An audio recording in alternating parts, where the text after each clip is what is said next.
Hey, Instagram, join me on Facebook or YouTube right now as I go into the chapter 10 discussion of Stamp from the Beginning. This is going to be a really, really good informational discussion. If you've been slightly interested in this book, even though maybe you haven't read or you just haven't had the time to look at all the streams, this is going to be the one that you want to watch live. So meet me over there, YouTube or Facebook. I'm in both places right now, and we'll talk about it. All right. Hey, y'all. So this is my first time actually using a streaming service to do this. And I think I like it. I can actually be here at YouTube and Facebook at the same time. And so I'm making my rounds, trying to let everybody know that I'm here. So just give me a second to do that. I see one person is watching. Yeah, let me do this really quick before we get into it.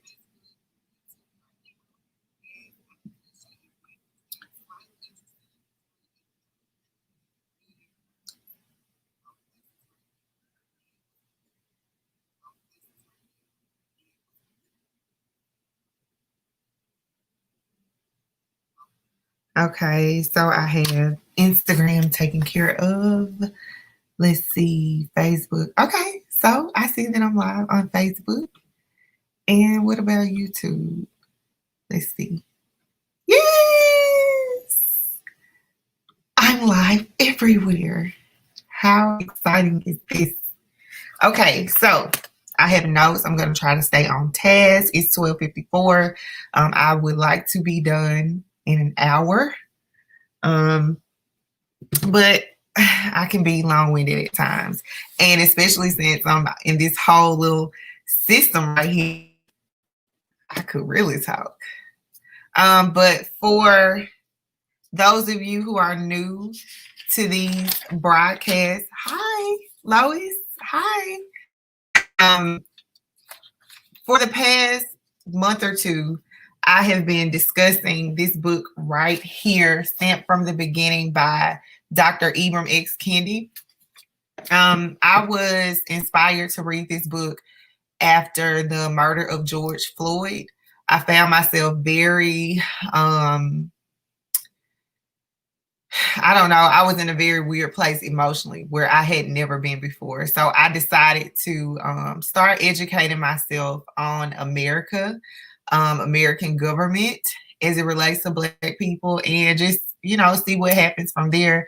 It has been a wild ride that I'm still very much in the middle of, but I feel more empowered than I've ever felt before in my life. I feel free almost because I don't have pressure.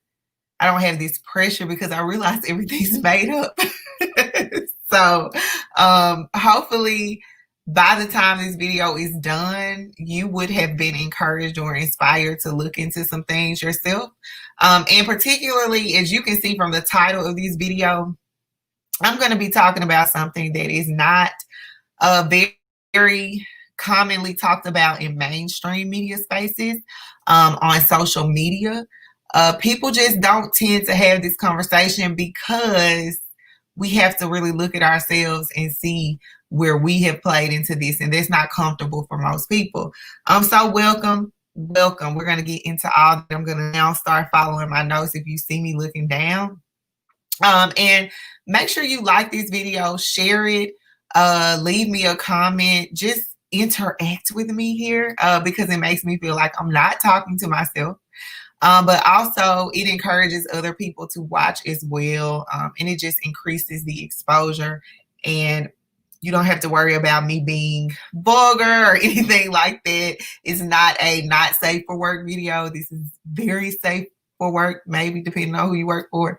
So it's not one of those kind of broadcasts. We're going to be talking about something very, very serious and important. So go ahead and share it. So I'm picking up with chapter 10. If you have been following this, or if you have not, I have gone through each chapter of this book basically in groups of 2 or 3. the last time I came on, I talked a little bit about chapter 10 and I kind of went off on a religion tangent. And I wanted to bring it back because there was something very, very important in chapter 10 that I see right now today that I think deserved a little bit more of a conversation. And it is the concept of uplift suasion, as you can see in the title, and good behaving Black people. Like, this is really a thing. It's really a thing. I want to encourage you, get some paper, a pen, your iPad, your tablet, whatever, so that you can take some notes and go back and look at some of these things for yourself. Go back and research it, because I don't want you to take my word for it. I want you to see it for yourself so that it can really sink in. And you may hear airplanes like that one, because I live near an airport, so people are always, well, airplanes are always going by, so please ignore that. But back to uplift suasion, I wanted to come back to this and talk about this because as I was reading, I realized that, excuse me, my eyeshadow is bothering me. I realized that this concept is what really doomed the Black community for generations and probably forever, if we're being honest. Uplift suasion doomed our community. It doomed us as an entire community group within the community and outside of it. So it's just this terrible idea that has really become a part of our mindsets.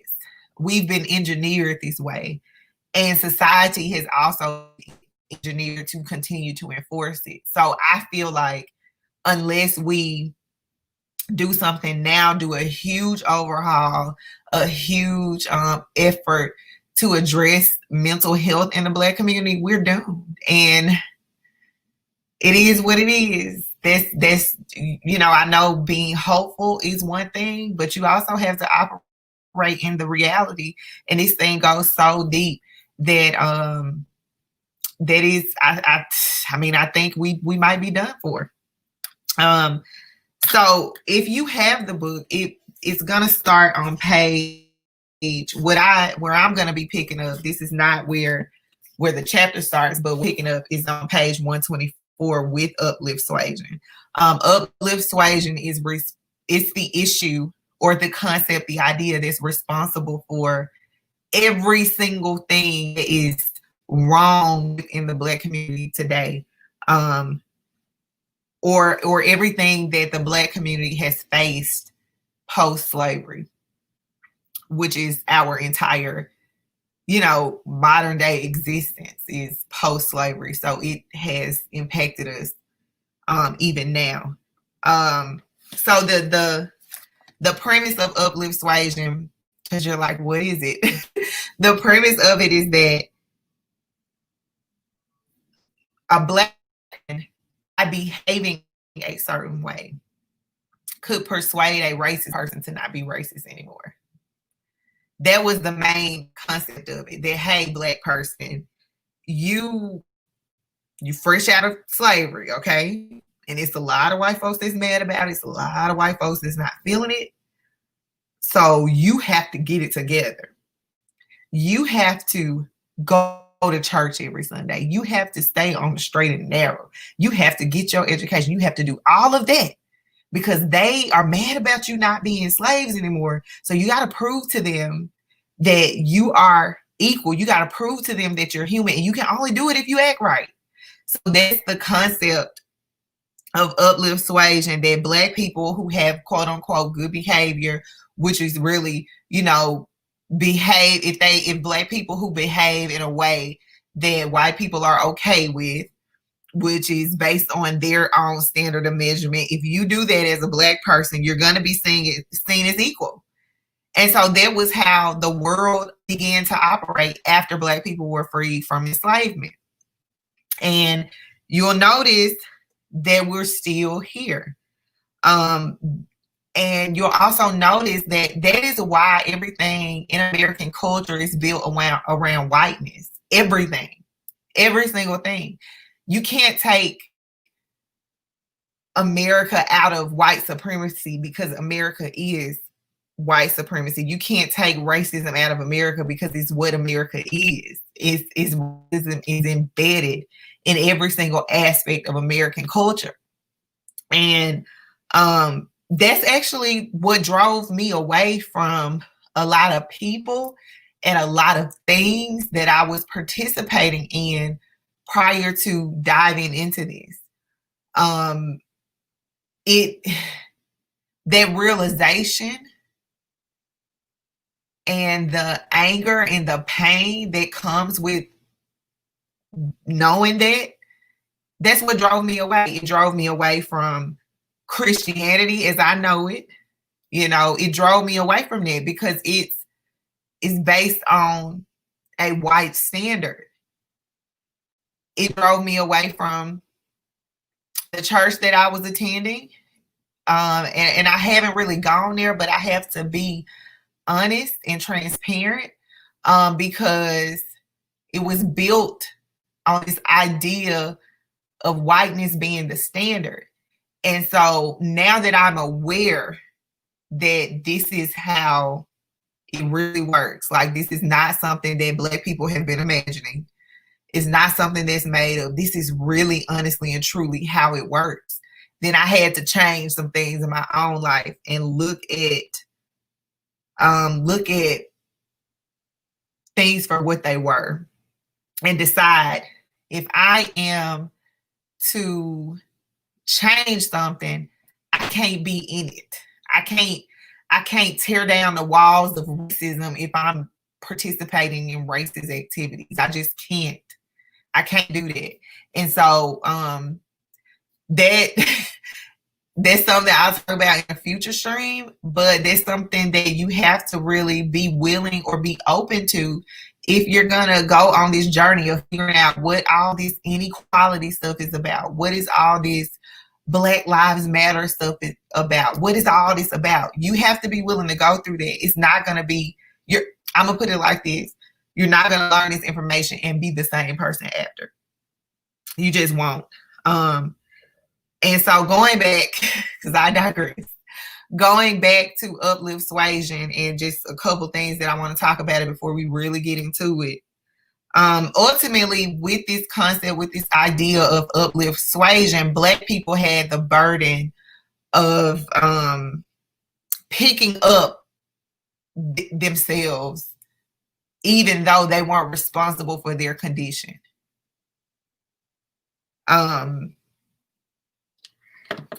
Black people were told and were conditioned to prove your humanity to them. Show them who you are. Show them that you're worthy. Show them that. And as you're doing it, you keep a smile on your face. And you persuade other Black people to do the same because this is what we got to do. It's a burden. It's a burden and it's a pressure. And so that's why you have, some Black people make sarcastic jokes about white folks, being just mediocre because y'all don't, a lot of white people don't have the pressure that Black people have just in existing. I remember, and I'm gonna talk about this because this is really funny. I was having coffee with a white friend and her friend. And we were talking about business and starting businesses as women. And the white girl was like, I'm just so nervous and I don't know about this. And I'm like, girl, you white. Like, I said it to her before I knew it. Because, you don't have to worry about it. You white. People are going to do whatever you tell them to do. They're going to believe you. They're not going to want to check your references. They're going to trust you because you white. Why are you complaining about not being afraid to start a business? What are you afraid of? It's just that I ain't gonna say a chip is kind of a chip, but we have to work 10 times as hard for everything. And we're the community, not me, myself, but my community that I'm a part of. We built the country and really built the world, yet we're the ones that have to continuously work harder. Don't y'all see something's wrong with that? That's where this comes from. well, this is where that comes from. Uplift suasion is the the reasoning behind it. And so we need enough people to start seeing it. We need people to start seeing it, calling it out, or doing what you want to do with it. Me personally, I have other plans than to just call it out. But sometimes, or if you care to be in white spaces, if you care to do that with whatever you have going on, then you have to kind of point those things out and get people to hold on to that concept, because that's what God has guided everything else. That's what guided, bad neighborhoods, lower performing schools, crimes, incarceration. All of that has to do with this one thing. And I think what bothers me the most about it is that once you get into these conversations, once you start talking about this with people, you end up hitting this wall. And the wall is that, well, this is how it is. You have to just accept it. This is how it is. This is, that's the way it's always been. It's better than it used to be. So that's what frustrates me. And actually is what led to me taking my personal study and my personal research that I was doing, that I was led to do. That's what drove me to do it publicly, because of my frustration with the continuously hitting this wall of that's just how it is. Because now, if this is how it is, then me as a person, I'm faced with a choice of, do I want to continue participating in this, or am I going to do something different? And so my hope is that you come to that same place, and that you realize that we can do something different. And we can make our own rules, and we can do what we need to do for ourselves. We don't have to continue begging a government or begging a society to accept us and do right by us when it was built on the wrongdoing toward us. I mean, we just can't continue to expect that. We have to do something different, and it starts with educating yourself, education. So again, continue to share this video if you like this content. If you like it, consider supporting. I have a banner going. You can become a patron for as little as $3 a month, I think. And then you can also contribute via Cash App. It helps me to continue to do things like being able to broadcast on more than one social network at once, and buy these books and talk to you about them and create this content and take this time and make sure the kids are taken away and all of that kind of stuff. If you would like to continue this content, see more of it, please consider supporting it monetarily. But also, I want to make another point about why I feel like this concept of uplift suasion has doomed us. Is because if we keep every person who starts to speak out about it, if we keep hitting that wall of this is just how it is, just accept it, blah, blah, blah, blah, blah, then now you have our community that could be unified in this position of, I'm going to let the window down because they're doing something. You have this community that could be unified around the idea of like, look at this ain't right, we got to fix this, we need to demand legislation, we need to do this or do that. Now you have us arguing with each other because you got, well, this is how it is and we need to take what we got, at least we ain't slaves no more, at least we can vote, at least we can do that.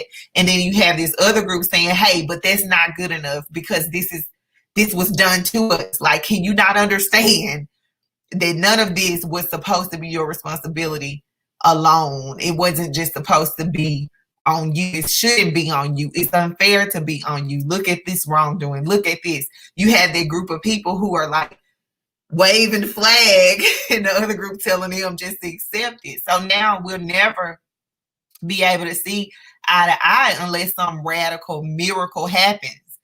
And personally, that's what I'm praying for.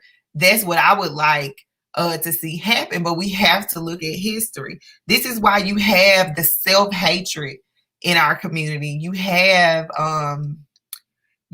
this loyalty to politics, this loyalty to the Democratic Party, when they have done nothing for us by and large compared to other groups. Our concerns and the things that we want and need keep continuing to get pushed to the side, and more radical voices are being drowned out by people who want to meet in the middle.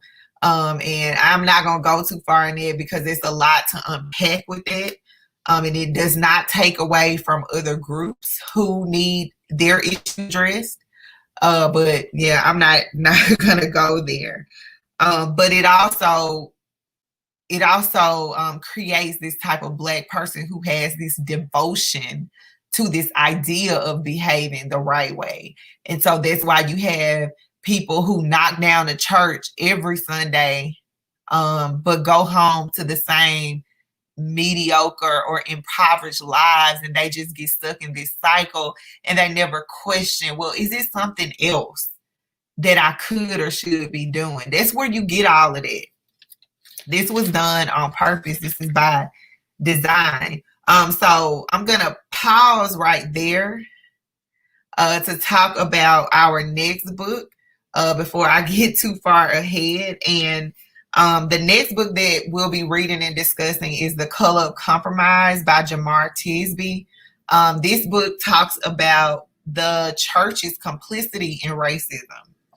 And we're going to start this sometime in December. My plan is to be completely done with Stamped from the Beginning by next week. I don't know how that's going to happen. I don't know. Maybe I shouldn't say next week. We'll start this book sometime in December. I don't have an exact date yet, but as soon as I do, I'll make the announcement. And I'm also not sure the frequency or the format in which I'll discuss it. So I do have children. My husband works just like me. And so we have to like really nail down our schedule to be able to do these streams on a more scheduled basis, a more organized basis.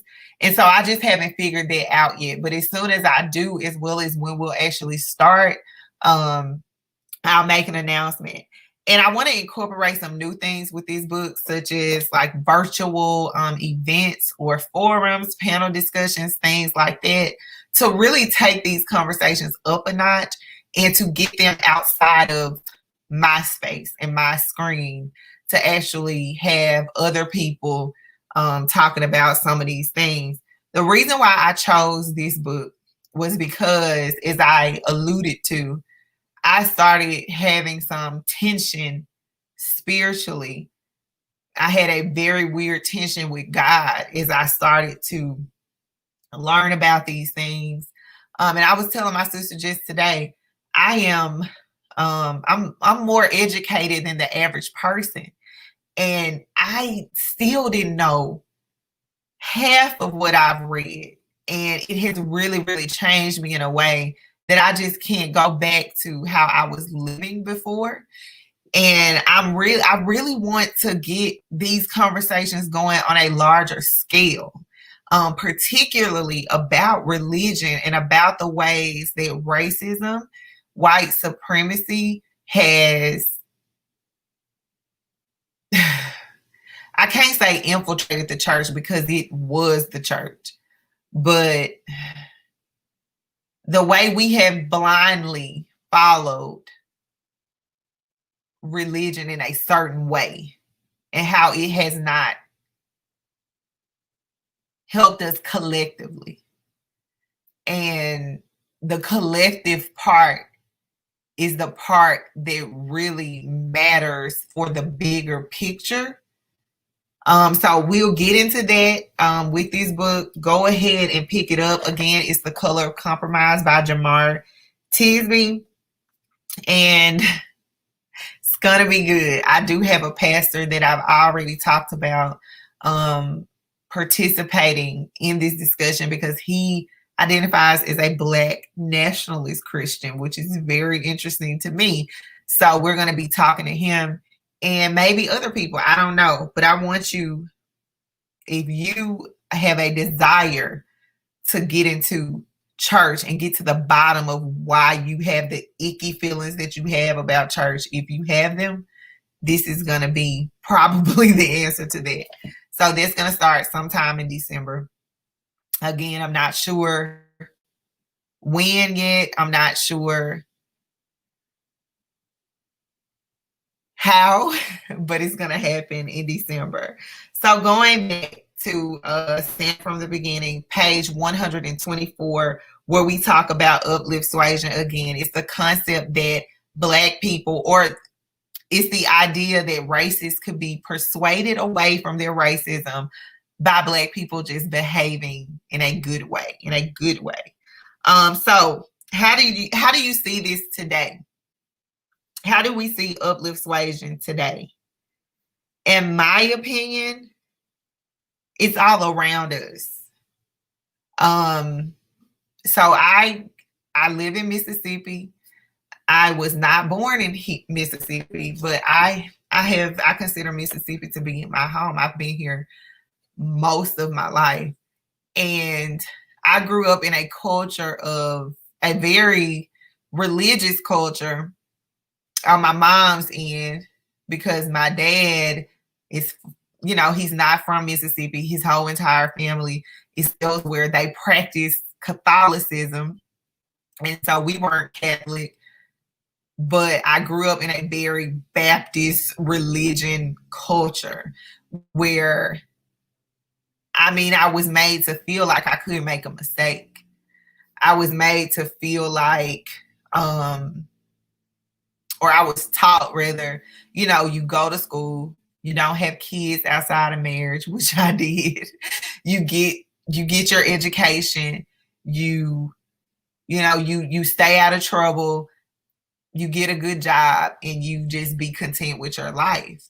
And I always I just never saw myself fitting that mold. And I also feel like it was a standard that I just couldn't live up to, that I could not, I had so much anxiety from trying to always do the right thing biblically, do the right thing from a society standpoint, don't talk like you have an attitude, cover up,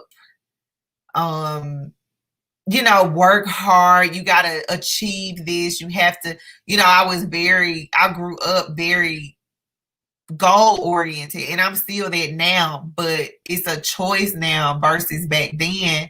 It was like my mama wasn't accepting less than it. And so I think I would say that there's a connection to uplift suasion in that. And so if you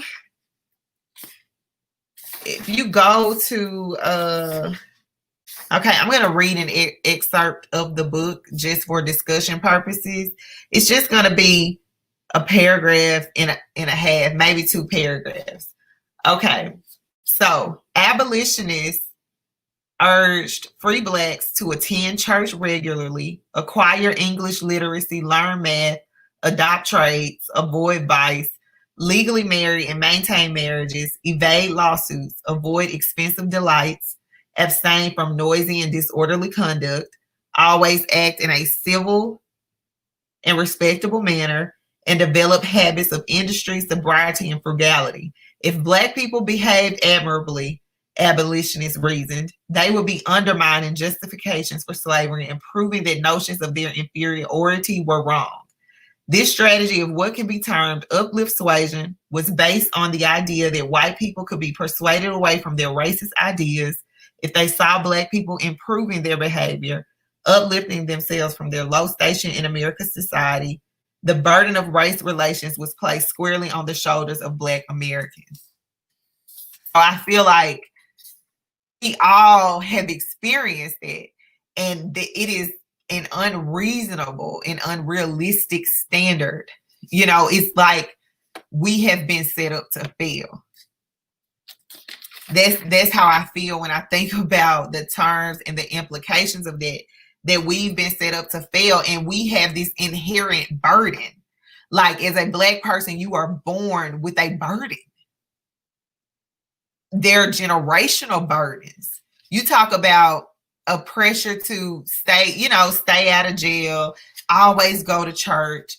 What are some of the other things they say here? Don't be noisy, don't be flashy, which contributes to this thing where you see like poor people are the most religious people. Stay married, even if the marriage toxic or he cheating on you and it's abuse and then it leads to that. I mean, we're seeing that in every aspect of life, even today. And it just makes me angry because of this burden that you have just by existing is not your own. It's similar. There are two stories that I'm going to touch on, but they remind me of Adam and Eve in the Garden of Eden, and when they realized that they were naked. Like we're not supposed to have shame. That's something that's put on us. Someone gives that to us. We don't have that naturally, but as a Black person, you do, because of the way that the world operates. And so it's really hard to break away from that and remain intact mentally, because it's all you've ever known. And then you're left with this feeling of like, okay, what's next? What do I do? How will I survive? How will I maintain? Bucking against this status quo, this burden that I don't want to have on me. And it's a truly mental struggle. It's a mental struggle, because and it also kind of goes into, at least in my opinion, the tree of life, the tree of the knowledge of good and evil. All that to me relates to this. But I'll talk about that again, not right now. But going back to this generational shame, then again, you have Black people who look down on other Black folks because they decide that they don't want that burden anymore. Like, I've decided now, when I started reading this book and I decided to publicly share my findings, start talking about it, I really could not talk about it. And I had to make a decision to not go back to what I knew was set up for me to fail. Because in order to reach certain levels of success as a Black person, and depending on your situation, and know that most celebrities, all the celebrities, they're exceptions. They're not the rule. No matter how many Black faces you see, on the American Music Awards or the Grammys, or in Congress and governmental positions, they are the exception, not the rule. It's so many more people who do not have those type of opportunities. So if you have the average Black person deciding that they don't want that burden of white society, meaning I don't want to have to wear my hair a certain way, I don't want to have to talk a certain way, I don't want to have to be acceptable, maybe I don't want to get married, maybe I don't want to follow your white Jesus or go to your whitewashed church. I don't want to do it, because I realize that I don't have to. That disrupts my spirit. It disrupts my nature, because now I understand that that's something that's been put on me that's not my own. You have Black folks who have problems with it, who criticize those people, who judge them, who become the opposite of who they want you to think they are. And I was one of those people, and that's why I can speak about it and be honest, because I fell into that trap. And my favorite example is me and my husband. When I first met him, I was I wasn't vulnerable, but I was in a place where I was tired of bending myself to fit whatever man that I was dating, right? So by the time that I met Tony, I was very much in a place where I wanted to be free from that. Now, little did I know, I was still under bondage but it just wasn't the one that I was focusing on, which was, romantically. So I said that to say I was in a place where I was very, very, very into church. And I felt like, well, maybe all of the bad things that happened to me in life as it relates to men had to do with my lack of devotion to the church and me stepping away from it when I went to college, to undergrad. So I decided right before I met him to really get back into the church. And when we met, I just knew, like, God told me Tony was my husband, all that.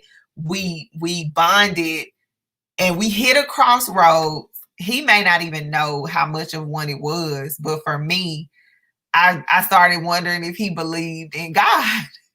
Because I'm like, you say a lot about the church and Christianity that, you into meditating, you do affirmations and manifesting, and I can't be part of it. Like, I really, really judged him on the way that he chose to participate in his relationship with God. I judged him a lot, and I judged my sister. And it's so ironic that they were the ones who have been here for me as I've gone through this myself, and not the people that I was trusting with my spiritual guidance. So I'm saying it to say I can speak about the closed-mindedness of Black Christians and their unwillingness to realize that they have been conditioned to think and believe certain things that have ultimately impacted our position in this world. And so, a lot of people are not ready to have that conversation. A lot of people don't have that conversation, but it's real. And this is coming from someone who used to be that person. So don't go with the flow of this. Like, one thing 2020 has taught me is that you have to be able to maneuver, like, whatever it is life is throwing at you. And the way that you do that is you go with the flow of it.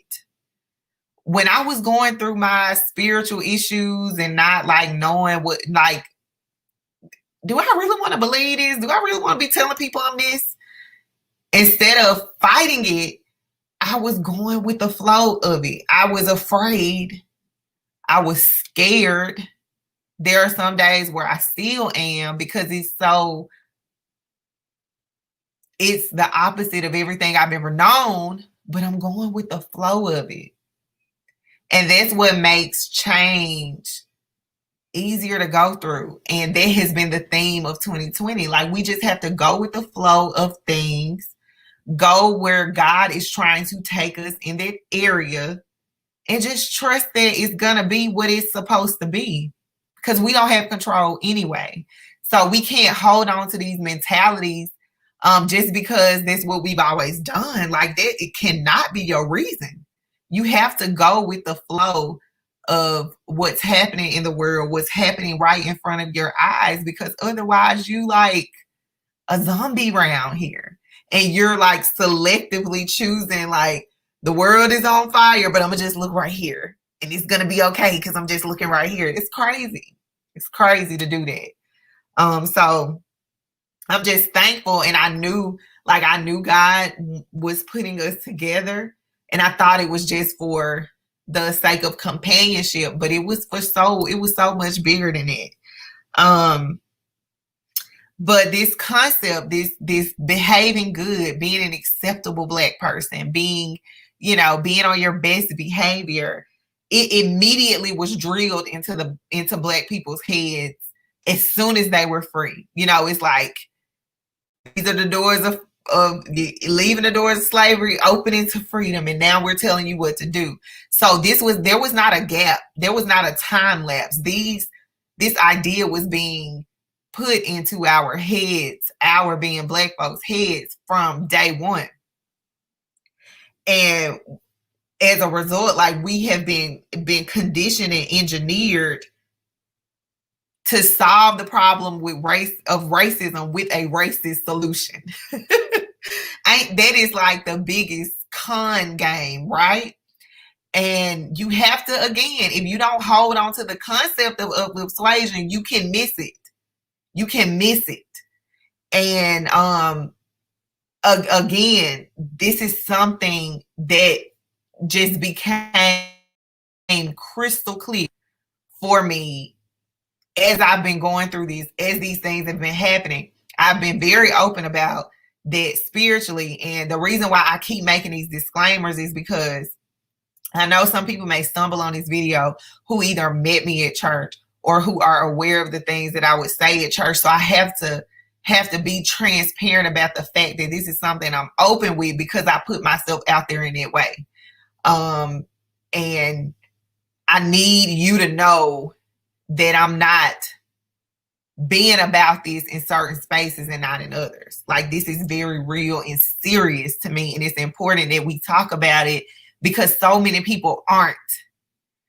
And so with the racial issues, so basically what happened is after George Floyd, after Breonna Taylor, after Ahmaud Arbery, all of these Black folks that got killed in 2020 at the hands of police or racist white people, and all these Black folks that happened in this short period of time that blew up in the media and was the cause of all the protests.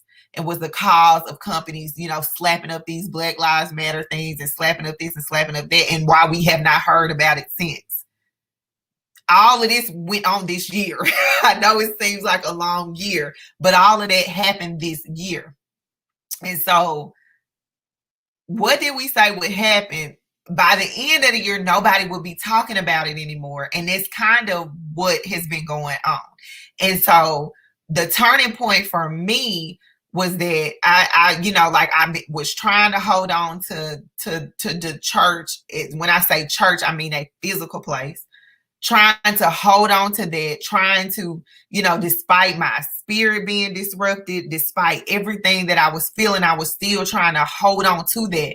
Like, I'm gonna be proved wrong. I'm gonna feel validated, and not from a sense of pride, but from a sense of how could we be in this world, be Black people with these positions, be in close proximity with white people, and we're not talking about these issues and talking about it every day because it's that important.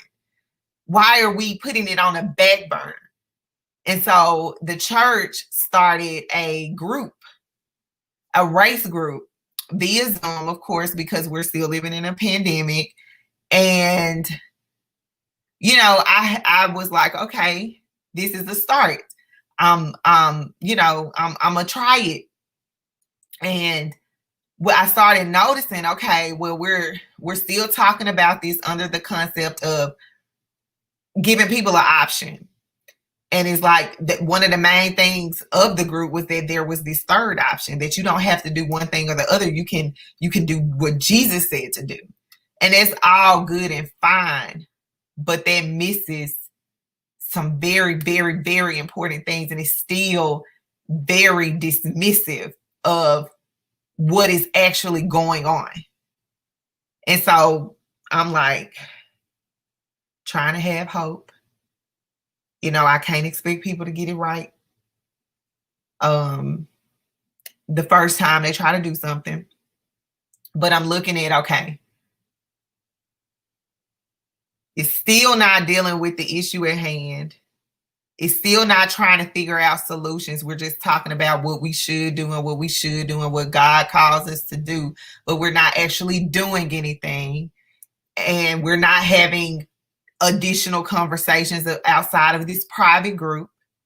And the group is full of people who are open or whatever. It was by invitation. Why not a public thing where lots of people can join and those who are brave can share their stories? It still felt very much like I'm doing this to check it off the list and not actually have meaningful things happen. Or it's still like just this sense of I'm doing it to check it out, to check it off the list, just like when the brands were putting their posts on social media. But I'm just gonna get back to business, and hopefully there was enough, because hey, we did it. It's not really getting down to the meat of it, not really explaining what really is going on. It's still based off of personal opinions and not facts of the matter. We don't want to talk about facts because we're being told the facts are irrelevant, but the facts are life. And so it just still felt like, look, you're trying to fix racism with more racism, and it's just not going to work. And if it worked, we wouldn't be here today. If the solution was strictly a matter of feel good things, a matter of personal opinions, we would have been solved the issue. But we still have the issue because it's bigger than that. And we have the issue because it's bigger than that, because we're not talking about the things that need to be talked about in these spaces. It's all about emotions. And I know, like, I wasn't even planning to say all that, but I'm just trying to articulate how you cannot participate in something that you're trying to tear down. It's never going to work.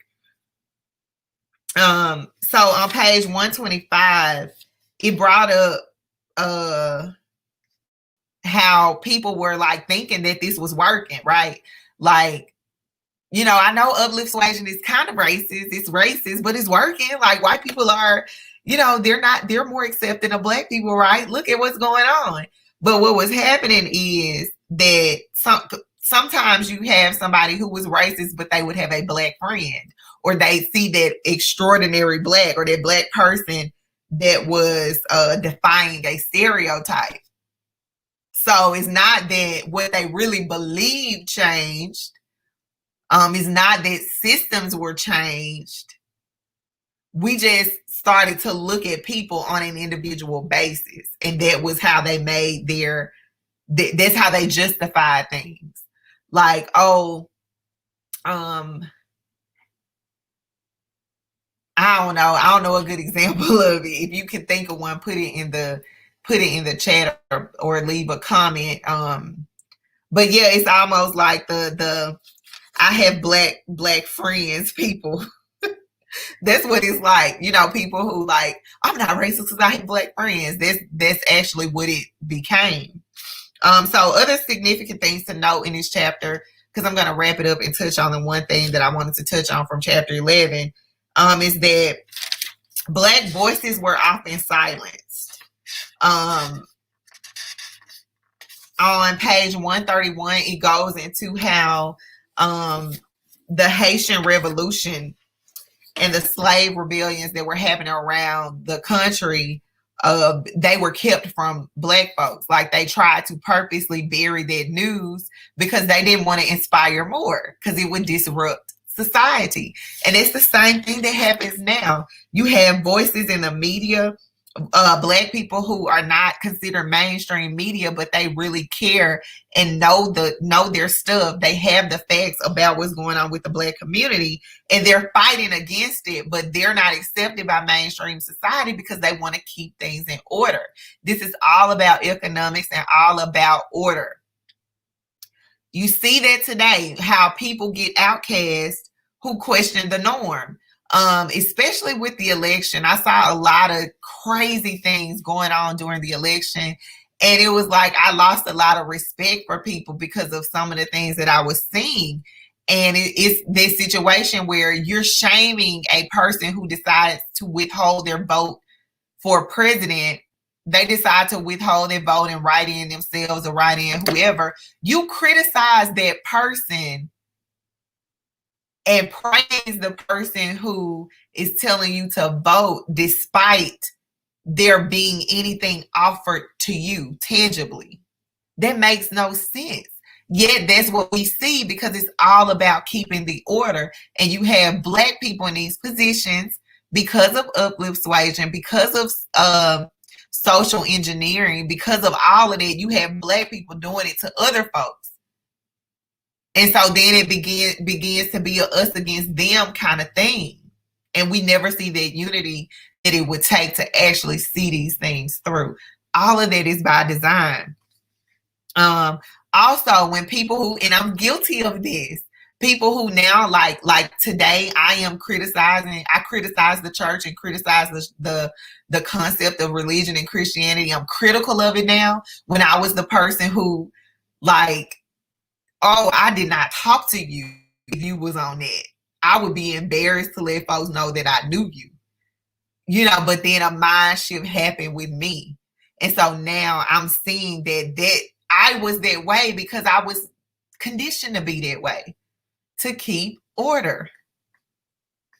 So, and another way that we see this, another way that we see Black voices being silenced to keep order, was how President Obama was the reason why the NBA players did not protest the playoffs, to keep the order.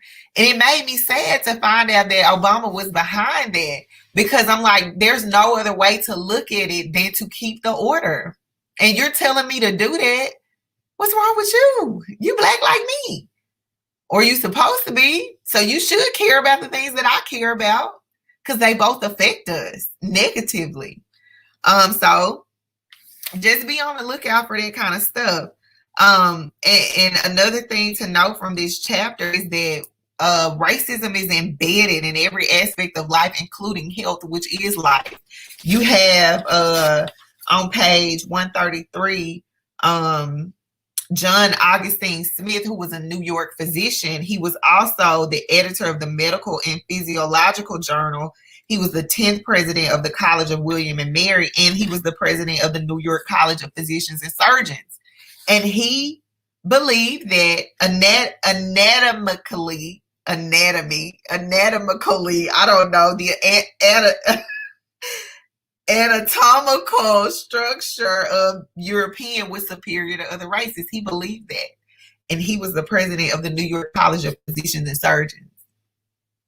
So what's the impact of that for Black people? What's the impact of that?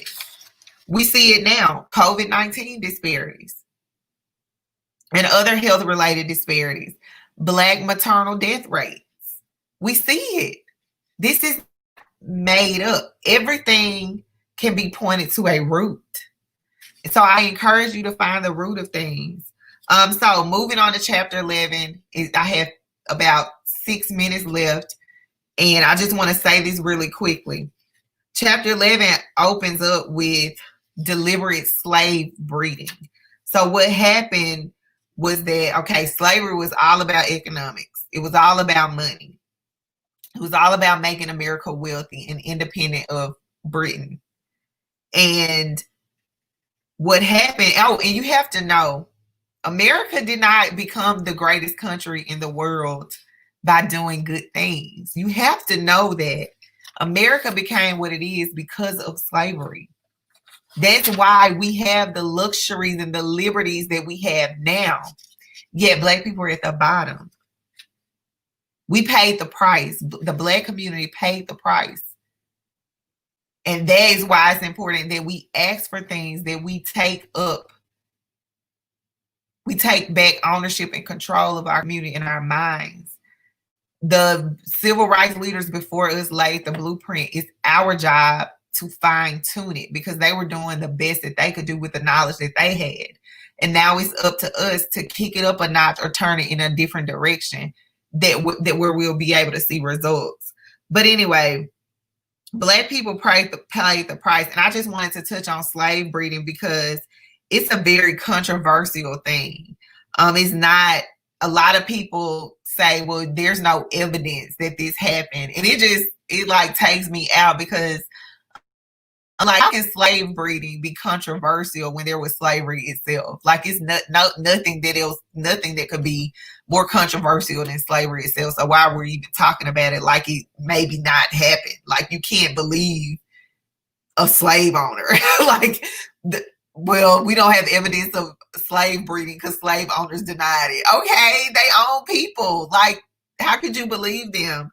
But what happened was the two different slave trade acts, the one in 1794 and then the one in 1807, pretty much put into the international slave trade, meaning there was no way for slave owners in the South to have labor unless it came from the pool of slaves that were already there. So some slave owners were breeding them, hence making Black women have lots of babies, so that because we're not animals, we can't have more than one at a time, even though they thought we were subhuman.